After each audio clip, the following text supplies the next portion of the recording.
I just know where I should be on the track at what point. But you approach them so fast, your brain's trying to take it all in, and then the first night or two always takes a little bit of time for your brain to adjust to doing 200 mile an hour on a B road, basically. So 130 on lap 2, I was really surprised with. Again, I was not expecting to go that fast. And actually came fairly comfortably. I wasn't trying too much. I wasn't biting the screen or anything like that. So yeah, nice to be fast fairly early as well. But for me, I'm always a builder rather than I never go out the box fast. I never have done. This time round, it seems like we're fairly fast early doors, which is probably a good sign for me. Yeah. Of course, the main focus of you is on the senior ultimately, but you've got a lot of work to do in between, haven't you, in the different categories? Which bikes are you enjoying riding the most? So I enjoy them all. The one that's the hardest is the Superbike, but it's also the most rewarding. So it's the hardest one to set up, it's the hardest one to ride, it's the one that probably scares you the most. But it's also the most rewarding. When you get it right, it's just so good. The stock is always good fun and fairly easy because they're just a lot more dulled down. They're still fast, but they're not rip your head off every time you open the throttle.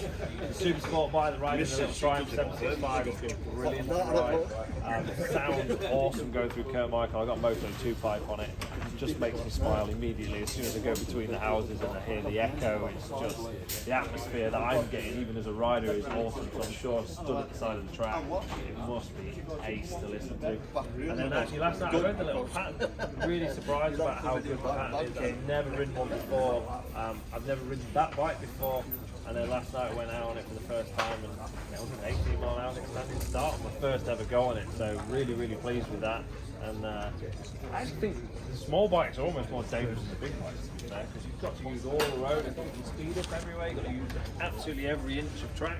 The big bike, you don't really do that. So you almost feel a bit more on the edge with the small bike than you do the big bike, but it's still good fun. In terms of your competitors, I think everybody's kind of looking at you and Dean for the senior and the superbike races as probably the favourites. Do you see other guys stepping up this year? Yeah, there's a few, isn't there? I mean, obviously Davey's been going really strong so far. He's been fast on pretty much everything. He's been riding really well in the British Superstock Championship, which is really kind of bringing his level up. A bit like what Dean's been doing in the British Superbike Championship, really. He's been, racing in the British Superbike Championship, even when there wasn't Isle of Man TTs, to keep himself sharp, learn more and get faster. And it's proving, it's showing. There's loads of riders though. I mean, Connor's always going to be strong, Mike Dunlop's always going to be strong.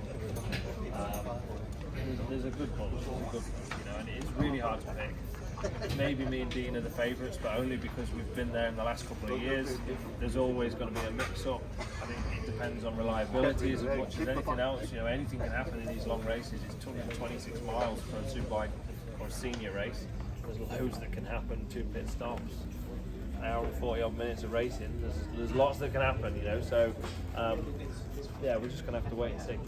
I was fine with Pete as an engineer at heart and a lover of the event in general as well. Super Twins, really interesting category this year. Some new bikes out there, and some top quality riders. Going to be an interesting category to watch as well. Yeah, absolutely. It's nice that the organisers are actually trying to get more manufacturers into the class. It was pretty much just a Kawasaki and pattern thing. Now we've got Aprilia's in there. The Yamaha's allowed in. I don't think there is one here, but it is allowed in.